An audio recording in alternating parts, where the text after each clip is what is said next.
ya estas tecnologías son un verdadero trasto, pero prosigamos. Bien, entonces retomando la idea, jóvenes estudiantes, el concepto de la sesión número 3, pongan su introducción, se puede hacer en equipos, en efecto, pongan una introducción donde describan sobre todo los beneficistas del ámbito de la tecnología, sobre todo las instituciones educativas. Eso es importante que de las TIC, en el concepto en el desarrollo, pongan son accesibles para todos los estudiantes de nivel medio superior o superior. Entonces, un poco más de generalización con respecto a esa pregunta. Y ya luego viene la conclusión, donde van a cerrar con sus ideas. No olviden que tenga su estructura, Arial 12, intermedio 1,5, justificado. Recuerden muy bien que el APA lo pueden tomar de Google Académico, ahí lo pueden tomar. Ese rato, de hecho, yo saqué el APA del texto que viene en el análisis de caso 2. Ahí yo generé el APA 7. Muy bien, ¿hay preguntas hasta acá, jóvenes? No, maestro, gracias. Perdóneme, ¿entendí bien? ¿Lo podemos hacer en equipo entonces? Sí, es colaborativa, en efecto, lo puedes hacer con tus camaradas. Perfecto. Y para que se lleve a cabo esta tentativa, joven. Gracias, maestro. Sí, es un gusto. Yo creo que ya quedó claro el análisis de caso 2, ¿no, jóvenes? Ok, muy bien, prosigo porque el tiempo es crucial y pues ya da hambre, ¿no? Entonces vamos con la siguiente. Nuevamente en la sesión número 3 viene ya la entrega del preproyecto. ¿Qué van a hacer ustedes? Quiero que ustedes analicen un proceso educativo en México, un proceso de tiempo. Si alguien quiere analizar, por ejemplo, las escuelas del bienestar en el tiempo en este sexenio, puede realizar un concepto de evaluar el cumplimiento de políticas públicas, es decir, dar su punto de vista de forma totalmente cualitativa, no cuantitativo. Lo cuantitativo no, quiero que lo hagan de forma cualitativa. Es decir, dar su punto de vista, cómo ha funcionado ese proceso, o inclusive ustedes pueden retomar las políticas públicas en el tiempo de Enrique Peña Nieto a partir del 2013 sobre el concepto de la evaluación para todos los docentes. Hay texto, yo tengo libros, si quieres, si gustas, se los paso. Por ahí les compartí a uno de sus compañeros un libro sobre la proyección hasta el 2024. Le dije que lo hiciera en esa etapa el preproyecto. Por lo tanto, esta actividad, ustedes van a elegir una etapa de la educación en México en el tema político y lo van a analizar y van a dar su punto de vista a través de igual forma la introducción, desarrollo y conclusión.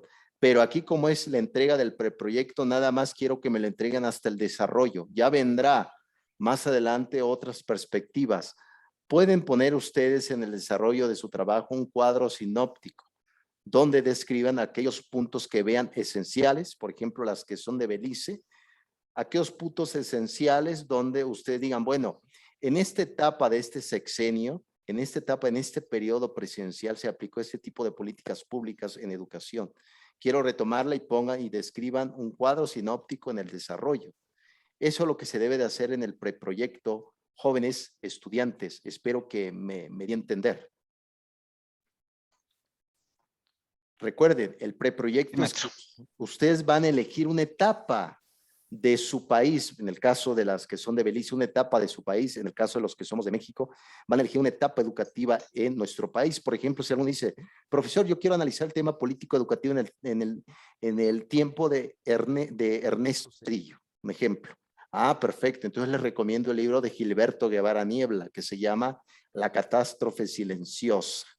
Ese libro es un libro esencial para entender ese sexenio entre Salinas de Gortari y Ernesto Cedillo en el tiempo de la OCDE. Entonces ustedes lo van a desarrollar, echarle un vistazo, cómo están las políticas públicas en educación, qué significa esto, cómo está el salario docente, cómo está la función del profesor en el servicio social, cómo está el concepto de los estudiantes. Si alguien dice, bueno, profesor, yo quiero analizar este periodo aquí en México. Ah, muy bien. Les comparto un texto que precisamente se llama la proyección de 2018-2024 sobre el concepto de la educación y la política, ¿cuál es? Escuelas para todos hasta nivel universitario. Eso es lo que ustedes deben de analizar en este proyecto, que es de forma individual, no me lo vayan a hacer en colectivo, jóvenes. ¿Sale? Muy bien, doy la cordial bienvenida a Susana Castillo, qué bueno que estás aquí, apreciable estudiante. Estás muy callada, muy seria. Espero que pues nos sigas por estos medios tecnológicos. ¿Qué tal, maestro? Aquí procesando la información. Muchas gracias. Muy bien, excelente.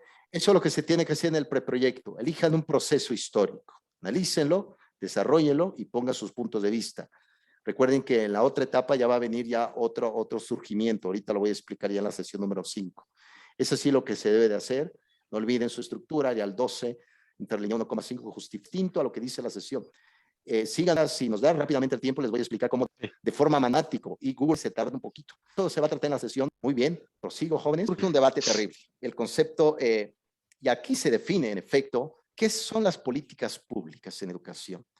Lo comenta muy bien, inclusive hay un escritor muy famoso, pues yo diría que un ilustrado, se llama Juan Villoro, es un educador, filósofo de la UNAM, y en efecto ha descrito algunas circunstancias sobre que la política pública en educación son preceptos, son conjuntos normativos que llevan a cabo el concepto de la educación. Recuerden bien que cuando se quiere llevar a cabo ciertas leyes educativas, tiene que pasar primero por la Cámara Baja, que es la Cámara de Diputados, y luego la Cámara Alta, que es la Cámara de Senadores. No se embelice cómo estará el sistema de gobierno de su país, pero este tipo de cámaras, recuerden muy bien que se tomó de Francia, de la Revolución Francesa, de la Constitución de Estados Unidos, de John Locke, de David Hume, etcétera, etcétera. Esos son todos los organismos. Aquí la dificultad es que los que hacen las normas en educación no saben de educación, saben a lo mejor de derecho, pero en el ámbito educativo no, y la riegan demasiado, ¿no? Entonces, esa es la perspectiva. Entonces, en la sesión número 4 se va a hablar precisamente de estas concepciones y ojo, hay que pensar muy bien estas dos concepciones. Política, ¿qué significa? Viene del griego polis, que significa arte de convivir, el arte también de la persuasión, ¿no? Entonces, ese es el concepto de la política. La educación significa en latín educere, significa alimento. Por lo tanto, en pocas palabras, ¿cómo debemos de persuadir para que la gente se alimente educativamente? Pero aquí viene también otro riesgo. Si ustedes le echan un vistazo por ahí las estadísticas, pues hay muchos mexicanos actualmente que son analfabetas. También Belice tendrá sus dificultades en el tema de que la gente no sabe leer ni escribir. Por lo tanto, cuando se habla de políticas en educación, se tiene que ver desde lo más pequeño en el ámbito educativo hasta lo más superior, ¿no? Entonces, no se les olvide este punto. La política en educación tiene que ir de la mano con la necesidad social. Pero ojo, no se les olvide esto. La educación no resuelve todos los problemas sociales. ¿Ya le lo cree? Yo creo que está confundido. ¿Por qué? Porque si hay inseguridad no vas a poner una universidad, vas a poner leyes, normativas, seguridad, ¿no? Si, por ejemplo, hay pobreza, pues se va a armar más empleos. La educación no cubre todo, pero puede ser un instrumento eficaz para que un país crezca en estos factores, pero el COVID-19 ha frenado todos los proyectos. Entonces, yo creo que la cuarta transformación no se va a dar, parece, porque ya queda muy poco tiempo, en dado caso que este presidente se quiera reelegir otra vez. No sabemos, no me quiero meter en política. Jóvenes. No, por favor, no, por favor. Alzo la mano, estoy en paz, estoy en paz. Muy bien, ¿alguna pregunta hasta acá, jóvenes? No, maestro, parece que no. Ok, muy bien. Yo sí. Adelante, adelante. Entonces es solo analizar las leyes y dar nuestro punto de vista, es lo que estoy entendiendo. Sí, la cuestión de este proyecto es que tú vas a analizar ese proceso, ese periodo de tu ser social y le vas a dar tu punto de vista. La reflexión va a venir en este preproyecto. Ya en la actividad número 5 va a venir lo que es tu propuesta, cómo cambiarías eso, ¿no? En la sesión número 5. Pero aquí, en efecto, va a venir tu análisis, tu punto de vista, por qué no se ha llevado a cabo bien las políticas públicas en educación. ¿Por qué, por ejemplo, un ejemplo nada más, por qué la Escuela del Bienestar Benito Juárez, aplicada en el sexenio de López Obrador, no se ha llevado a cabo. Hay factores. Un tema es el COVID. Otro tema es que los jóvenes no quieren estudiar. Otro tema, ¿qué sería? El desempleo. Otras variables, muchas variables en el tema que puedes introducir en ese análisis. Reflexión, críticas y cuestionamientos, señorita ilustre. Muchas gracias, maestro. No, espero que no me esté haciendo. Gracias. ¿Sí me dé a entender, joven estudiante? Sí, gracias. Ok, muy bien. La sesión número 4 va a venir un foro, cuestionamientos sobre los que les he comentado, que recuerden muy bien, la cultura en México también es un tema de lujo ahora en este siglo XXI, porque resulta que ahorita, pues la mayoría de los mexicanos se puede decir, no más en salud que en educación. El tema educativo va bajando. Entonces, no hay que perder de vista esto, que el concepto no está funcionando bien porque ahorita está por encima de toda la vida y la gente se está protegiendo y la educación está perdida hasta ahora. La educación está desnuda. De hecho, hay por ahí un libro que se llama La educación está desnuda. ¿Qué debemos de aprender en el confinamiento social? La educación, para empezar, ya no va a volver a ser la misma. Si alguien piensa, es que la educación, no, la educación ya no será la misma, tanto emocional como la parte cognitiva, nada de nada. Por lo tanto, es importante también retomar ese concepto. También hay que hacer un poco de reminiscencia. Hablando de los dos tipos de entidades educativas en nuestro país, tanto privada como pública, recuerden que las escuelas públicas no pagan impuestos, pagan las escuelas privadas. Y ahora actualmente, ¿qué tipo de concepción se va a hacer para apoyar el regreso a clases? Es un debate. Ahora se ha dicho aquí en México que ya las escuelas no van a entrar dentro de estos semáforos. La SEP no va a dar el concepto regida por el concepto de semáforo. ¿Qué va a pasar ahora el 30 de agosto? Es un tema de reflexión, de análisis. Muy bien, eso se va a tratar el foro Jóvenes Estudiantes. Bien, voy a rajatabla porque ya los empiezo a perder. La sesión número 5, aquí va a venir prácticamente un cierre sobre evaluar hasta dónde se ha llevado con las políticas públicas, cuáles son los lineamientos, cuáles son los caminos que hemos llegado. Desde mi punto de vista como docente y como filósofo mexicano les puedo decir que hemos retrocedido en el tema educativo. Claro está, antes del COVID, cuando se anunció el cierre de la institución educativa en México el 16 de marzo del 2020, anteriormente en el 2019, en el antiguo sexenio de un tipo que compró una Casa Blanca, de cuyo nombre no me quiero acordar, que termina en el 2018, hubo por ahí con Aurelio Nuño, que fue su secretario de Educación después de Emilio Chaifet, se termina un proceso educativo, la CENTE, hay un pleito entre la CENTE, el sindicato, etcétera. Actualmente, ¿qué ha pasado? Pues el COVID ha frenado toda propuesta educativa. Pero también hay otra variable que no se les olvide. En México hace falta docentes. En México hace falta buenos profesores. Vean, el CONAFE, el Consejo Nacional de Fomento Educativo, ha tenido una gran demanda impresionante. ¿Por qué razón? Porque no hay docentes. Con secundaria, si eres joven en el CONAFE, puedes dar clases como técnico, como instructor, como mediador. Y uno, ¿qué pasa? Uno dice, bueno, queremos descentralizar el país, sí, pero si me pagan más en la ciudad que a dar clase en un pueblito, me quedo en la ciudad. Claro. También hay un tema de bienestar económica por parte de la academia.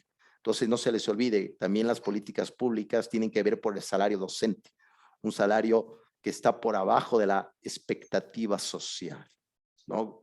A veces nos hemos enterado y viene un poco de desilusión que a veces una persona de obras, una persona que no tiene profesión, pero tiene un oficio, gana más que un profesionista dando clases, ¿no? Ese es el desencanto precisamente que nos viene a dar la sesión número 5, evaluar cómo ha ido hasta ahora las políticas públicas. No está nada bien, por más que se ha desarrollado ciertas vertientes. Por ejemplo, en 1959, por vez primera, se transmitió un canal educativo que era el Canal 11 del Instituto Politécnico Nacional, que actualmente es una herramienta que ha ayudado un poco para armar los ambientes de aprendizaje. Por ejemplo, en los años 69 surgieron las telesecundarias en México. También en los años 70 y 79 surgieron la radio como una herramienta educativa. Pues esos instrumentos que son del pasado ahora se están utilizando. el aprende en casa, las televisiones, no han sido de mayor eficacia. ¿Por qué? Porque dejan pocos trabajos. Observen bien, aprende en casa, las televisiones que se transmite en determinado horario en diferentes canales, dejan poco trabajo, prácticamente nada. Entonces ahí el estudiante que haga su propia autoevaluación. Es difícil. Adelante, Juan Roberto.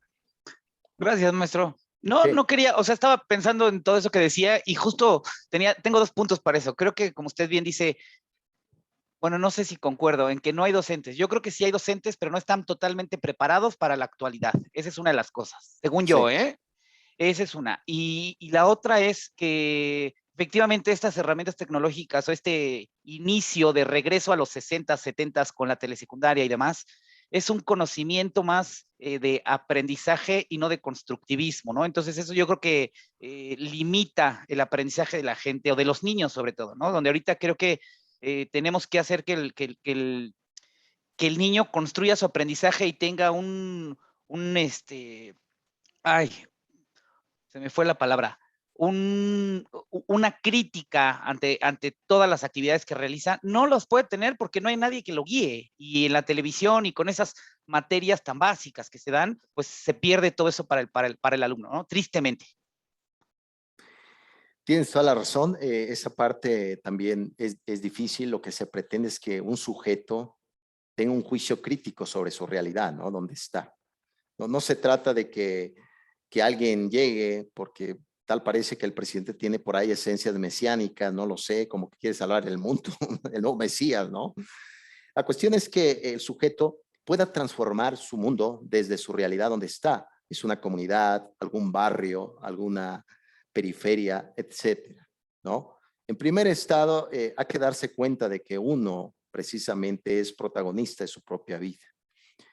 Y yo creo que las enseñanzas que nos ha dejado, hay un ilustrado que ahorita cumplió casi 100 años, Eduardo Nicol.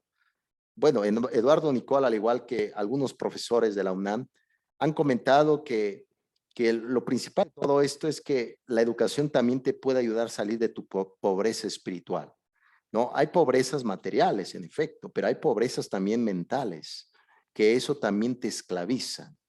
Pero uno, ¿cómo se puede dar cuenta de eso? Reflexionando sobre su propia condición, ¿no? Yo creo que esa examen de conciencia, como decían los estoicos, nos pueden ayudar al final de cuentas a tener un juicio crítico, ¿no, joven Roberto?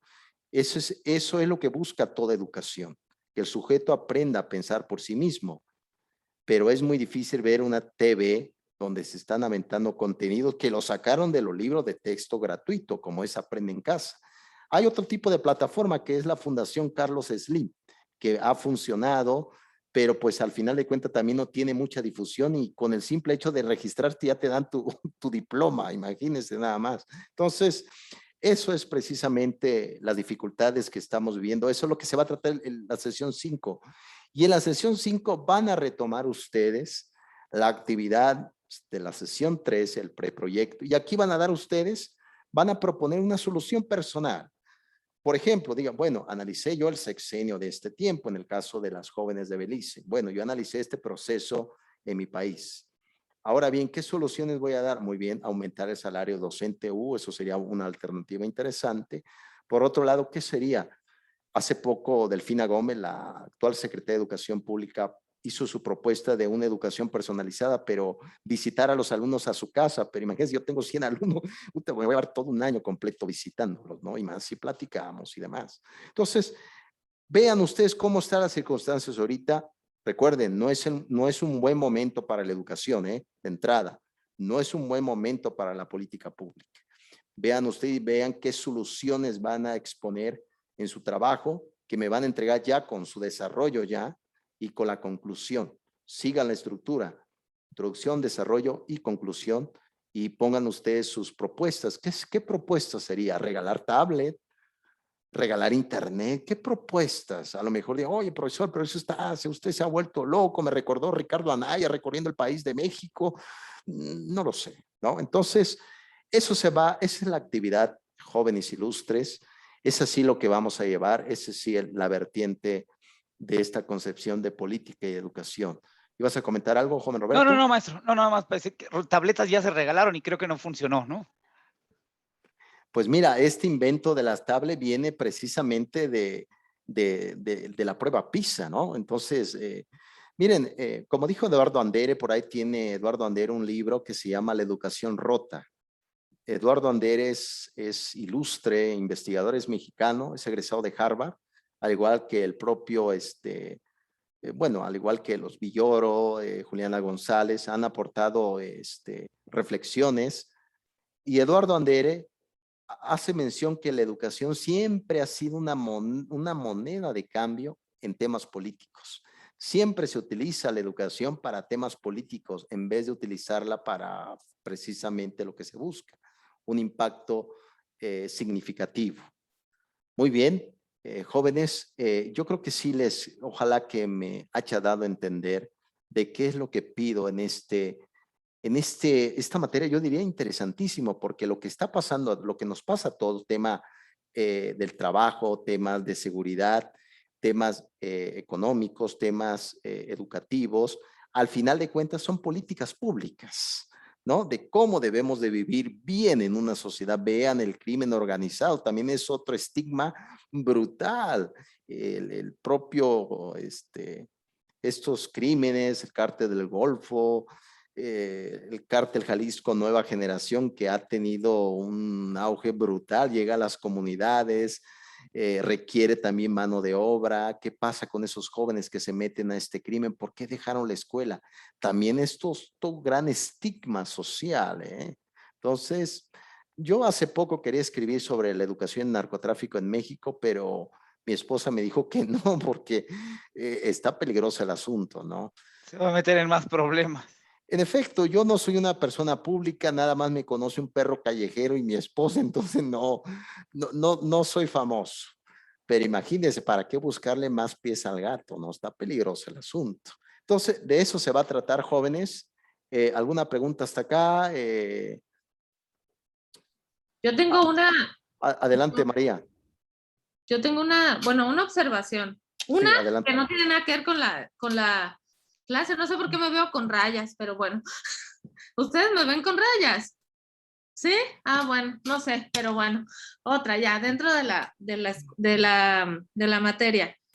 También yo creo que todo esto que está pasando con lo del COVID y las clases en línea, que mi trabajo es ver todos los niños, doy terapias a niños que tienen pues situaciones, ¿no? Dentro de esto del COVID ha habido muchas situaciones nuevas. Y a mí me llama muchísimo la atención cómo los niños y los chavos ya de secundaria no saben trabajar solos. Dependen tanto de los maestros, dependen tanto de que hasta, maestro, ¿puedo ir al baño? Maestro, sigo esto, maestro, ¿qué hago aquí? Toda esta parte de, no hay un aprendizaje personalizado, pero como lo dice en sí María Montessori, ¿no? Que el estudiante aprende por sí solo. Desde chiquitos yo creo que es un fracaso y la verdad sí lo veo como un fracaso lo que ha sido la educación en esa parte, de que desde hace muchos años no han dejado a los niños aprender. Ha sido una educación tan guiada, tan estructurada, tan punitiva, que el niño no ha podido crecer. Ser autónomo. Sí, o sea, siempre a la sombra de un maestro, siempre a la sombra de un castigo, a la sombra de un reporte que le van a poner, se opina algo que no debe. Y ahora les piden a los niños que aprendan por medio de una pantalla, de una plataforma, y que ellos hagan solo los trabajos y no pueden. Y los regañan porque no pueden. Oye, pues si nunca les enseñaron a trabajar solos, ¿no? Entonces eso es bien importante también para ver qué se puede hacer en un futuro. En la modificación también empezar desde preescolar y desde los primeros grados de primaria, cómo podemos empezar a dejar a nuestros niños que empiecen a aprender por sí solos y siendo los maestros unos guías de aprendizaje, no un gendarme que te diga esto sí, esto no, y que te regañe, y los niños dentro de que una no escuela. desarrollaron. Y a mí, exacto, y me da muchísima atención que ya en un futuro puede ser algo significativo para el aprendizaje pues en todo el mundo, ¿no? No sé, bueno, por lo pronto en México.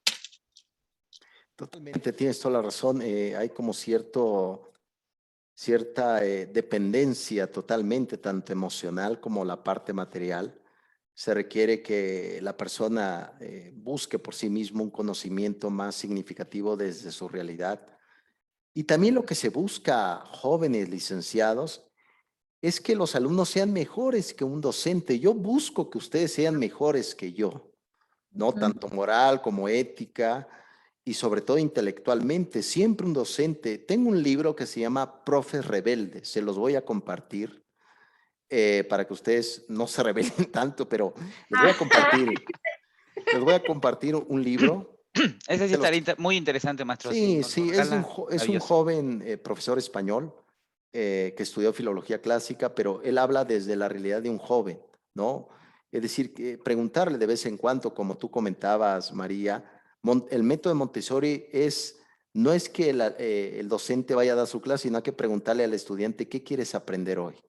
¿No? Yo creo que esta parte de la educación basada en el estudiante, como en su momento lo comentó Carl Rogers, ¿no? Uno de los padres también del humanismo psicológico. Yo creo que eso puede ayudar para darle un significado más profundo al ámbito educativo. Yo creo que estamos en ese caminar, pero bueno, yo creo que pues ahí vamos poco a poco, ¿no? Excelente apostillado, María, excelente. Fíjate que Miriam significa en hebreo María. Entonces Miriam, María, pues tiene la misma connotación, ¿no? Lo sé porque pues yo soy católico, soy un filósofo creyente.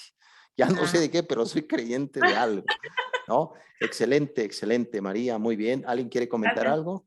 Que con que no sea creyente de la cuarta transformación y de eso. Tiene razón, pero bueno, yo creo que debemos de creer en algo. ¿Quién iba a pensar que este hombre insistió demasiado y a la hora que le llegó le cayó también un virus mundial, ¿no?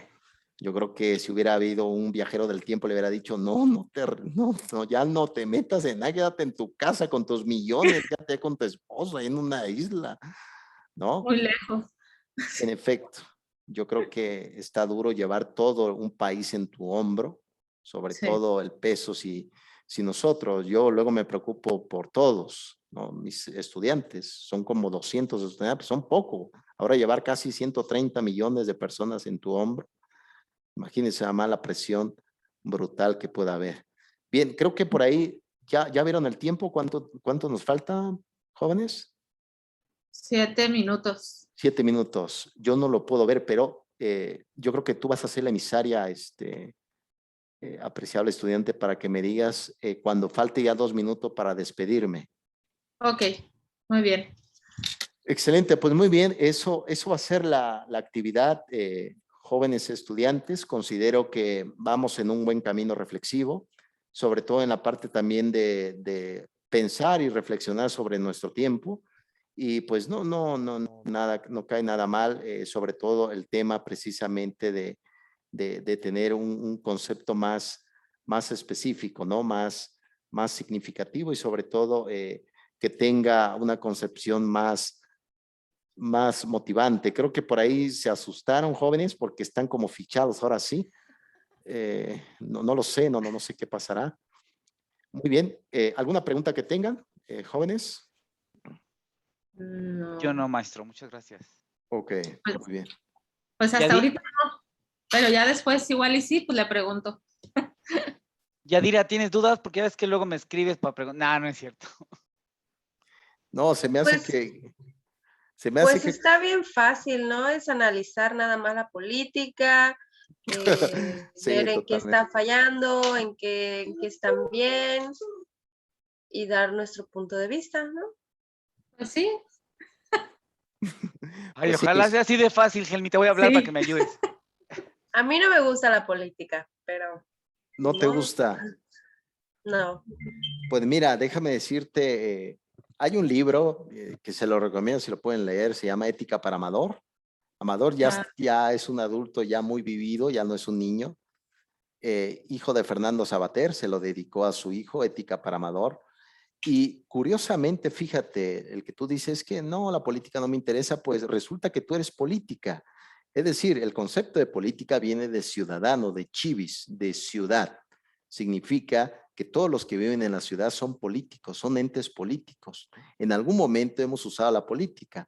¿Para qué? Para negociar, para salir con los amigos a una fiesta, ¿no? Los que tienen hijos, los que fueron jóvenes, yo ya estoy viejo, yo soy un filósofo ya de colmillo. Entonces, al final de cuentas, todos somos políticos, ¿no? Y lamentablemente la política se ha utilizado para manipular a las personas y eso no ha sido lo más correcto posible. Ahorita la política en México está algo viciada, sobre todo que pues algunos patos balaceados quieren tomar la rienda del país y no saben precisamente cómo hacerlo. Pero bueno, el tema de políticas públicas en educación no es un tema nada fácil, lo siento mucho por contradecirte, joven estudiante.